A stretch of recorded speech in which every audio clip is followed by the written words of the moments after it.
तो आज क्यूज में आप लोगों का स्वागत है। प्रश्न नंबर 1, घुलनशील नमक मिलाने पर जल का पृष्ठ तनाव पर क्या प्रभाव पड़ता है? घुलनशील नमक मिलाने पर जल के पृष्ठ तनाव पर क्या प्रभाव पड़ता है? 1 नंबर का आंसर होगा बढ़ जाता है। बढ़ जाता है। क्वेश्चन नंबर 2, एक आदर्श तरल की श्यानता कितनी होती है? एक आदर्श तरल की श्यानता कितनी होती है? 0। आंसर होगा 0।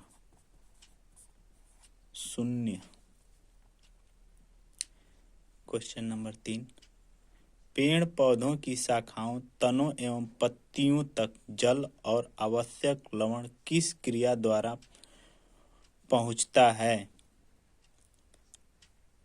पेड़ पौधों की शाखाओं, तनों, पत्तियों एवं जल और आवश्यक लवण किस क्रिया द्वारा पहुंचता है? केशिकात्व।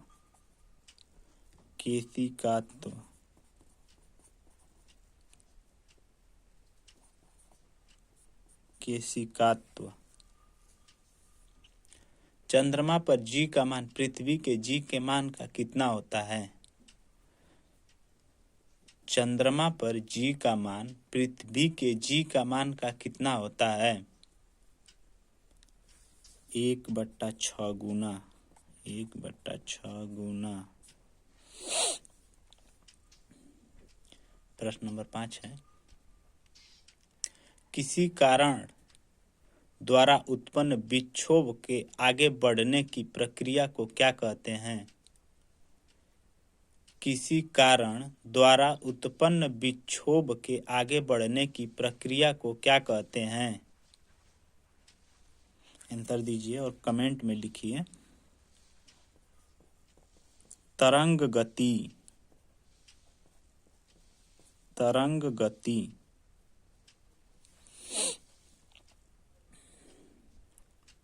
क्वेश्चन नंबर 6, यदि ध्वनि की चाल पर 1 सेंटीग्रेड का ताप बढ़ाने पर ध्वनि कितना बढ़ जाता है?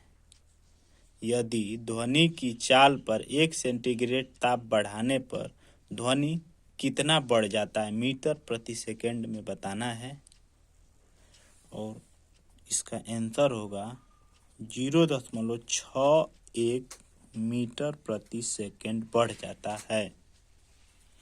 7 नंबर का क्वेश्चन नंबर 7, कान पर ध्वनि का प्रभाव कितना रहता है? कान पर ध्वनि का प्रभाव कितना रहता है? कान पर ध्वनि का प्रभाव कितना रहता है? 1/10 सेकंड। 1/10 सेकंड। 1/10 सेकंड। प्रतिध्वनि सुनने के लिए श्रोता एवं परावर्तक सतह की न्यूनतम दूरी कितनी होनी चाहिए? प्रतिध्वनि सुनने के लिए श्रोता एवं परावर्तक सतह के बीच न्यूनतम दूरी कितनी होनी चाहिए? तो इसका आंसर होगा 16.6 मीटर या 17 मीटर।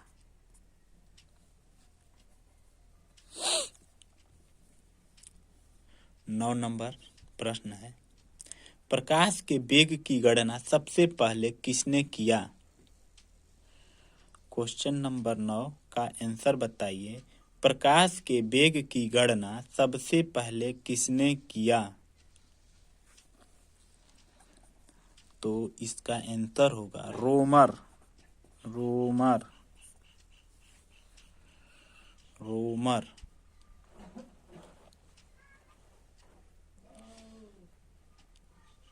प्रश्न नंबर 10, चंद्रमा के परावर्तक प्रकाश को पृथ्वी तक आने में कितना समय लगता है?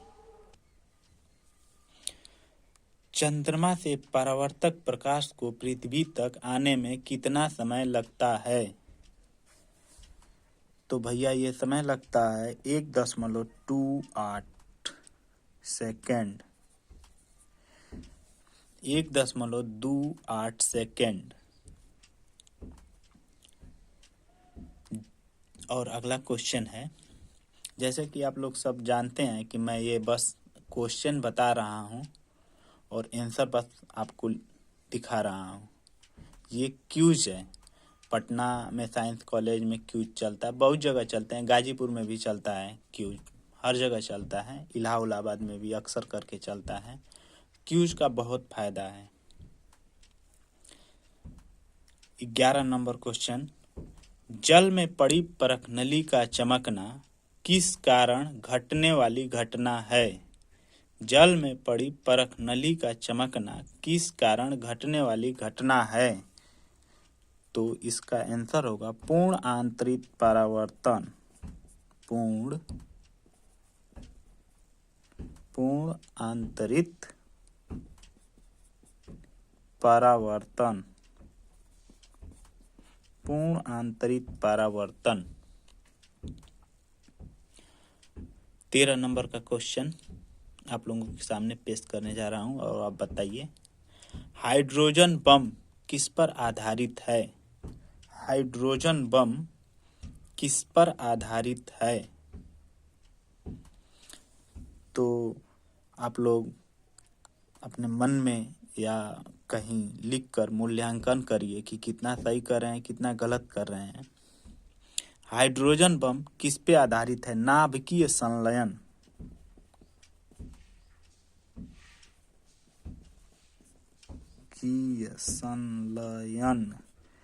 नाभिकीय संलयन।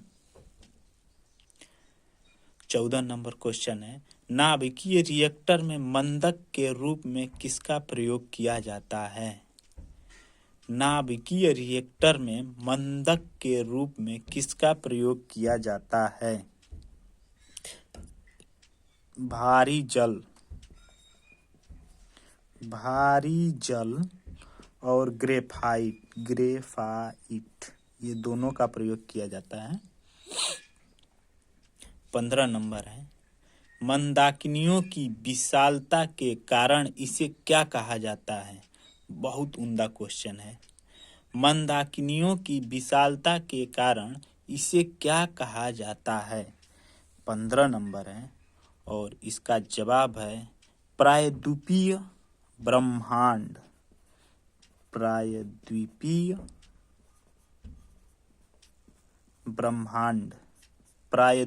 ब्रह्मांड। और क्वेश्चन नंबर 16, जल की कितनी भौतिक आवश्यकताएं होती हैं? क्वेश्चन नंबर 16, जल की कितनी भौतिक अवस्थाएं होती हैं? 3। द्रव्य अवस्था में भी पाया जाता है, ठोस अवस्था में भी पाया जाता है और वाष्प या गैस अवस्था में भी पाया जाता है। और क्वेश्चन नंबर 17 पे आ जाइए। मेंडलीव की बनाई गई आवर्त सारणी में आवर्त और वर्गों की संख्या कितनी है? मेंडलीव की बनाई गई आवर्त सारणी में आवर्त और वर्गों की संख्या कितनी है? तो बड़े भैया आवर्त आपके साथ हैं, आवर्त 7 और वर्ग 9। क्वेश्चन नंबर 18,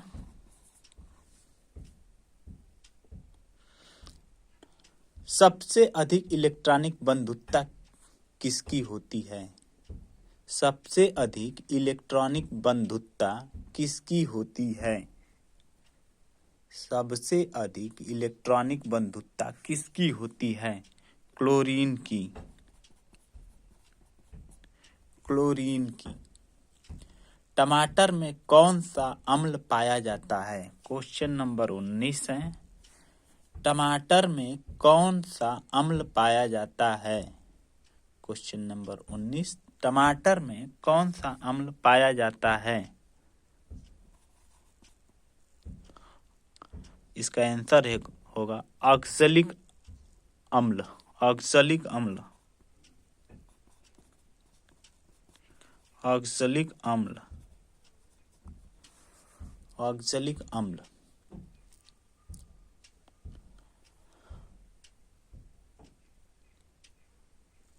क्वेश्चन नंबर 20,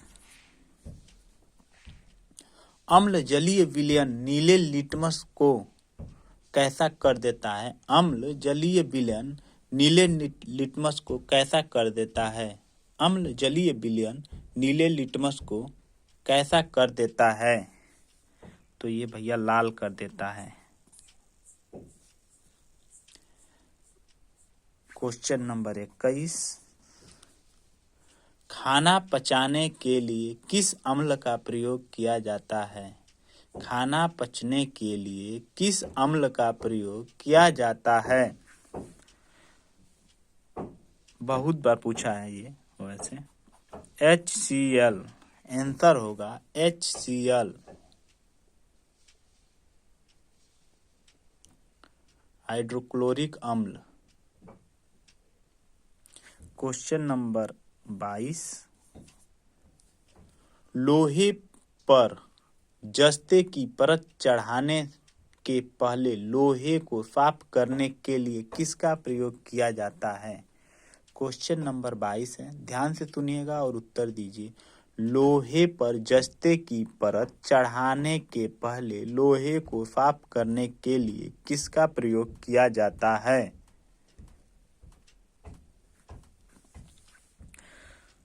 तो आंसर मैं बता रहा हूं, H2SO4 या HNO3 या HNO3।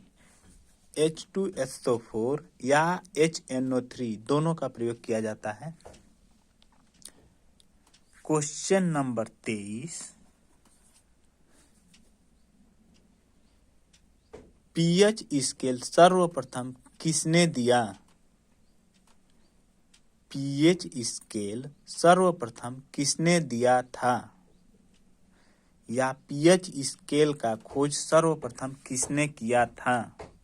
तो वैज्ञानिक के नाम है सोरेनसन।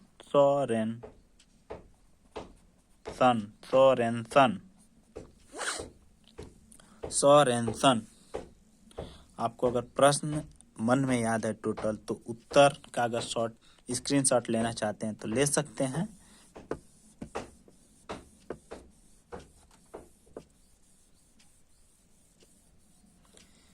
तेईस क्वेश्चन हो गया है। 24 क्वेश्चन। 24 नंबर, विद्युत धारा का सर्वोत्तम चालक कौन होता है? ये तो बहुत इजी क्वेश्चन है। विद्युत धारा का सर्वोत्तम चालक कौन होता है?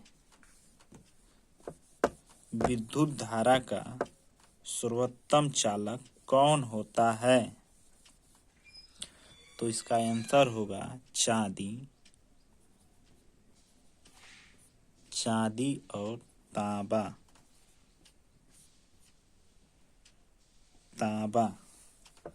चांदी और तांबा।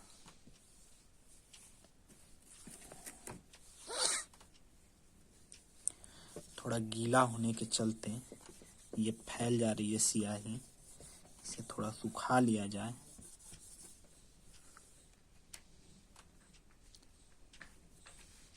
और अगला क्वेश्चन है आप लोगों के सामने, कैल्शियम कार्बाइड पर जल की प्रतिक्रिया कौन सी गैस उत्पन्न करती है? क्वेश्चन नंबर 25 है, कैल्शियम कार्बाइड पर जल की प्रतिक्रिया कौन सी गैस उत्पन्न होती है? तो भैया ये होगा 25 नंबर का answer acetylene gas, acetylene gas उत्पन्न होता है। लकड़ी की वस्तुओं को कीड़े से बचाने के लिए उस पर किसका लेप लगाते हैं? 26 नंबर क्वेश्चन। लकड़ी की वस्तुओं को कीड़े से बचाने के लिए उस पर किसका लेप लगाते हैं? तो इसका आंसर होगा zinc chloride. Zinc chloride. 27 number question. भारी जल कितने सेंटीग्रेड पर जमता है? भारी जल कितने सेंटीग्रेड पर जमता है?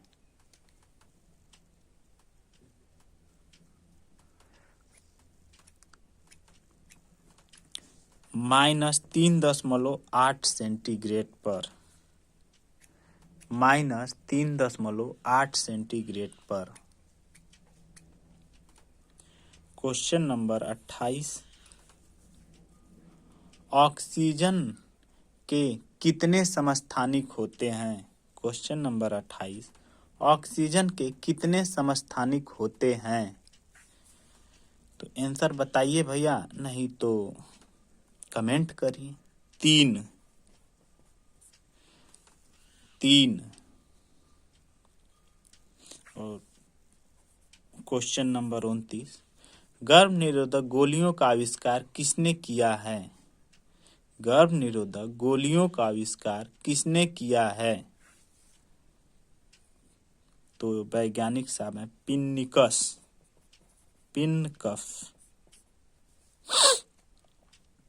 Question number 30। हेपेटाइटिस किस अंग को प्रभावित करता है? हेपेटाइटिस किस अंग को प्रभावित करता है? यकृत।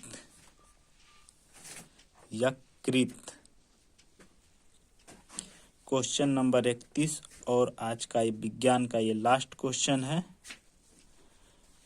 पित्त का पीएच मान कितना होता है? पित्त का पीएच मान कितना होता है? 7.7। प्रतिदिन हम 30 से 50 क्वेश्चन लाने का कोशिश करेंगे। और ये क्यूज है। क्यूज में बस हम क्वेश्चन पूछेंगे और उत्तर आपको लिख कर बता देंगे, क्योंकि क्यूज ऐसे ही चलता है। तो आज के लिए धन्यवाद। अब नेक्स्ट डे।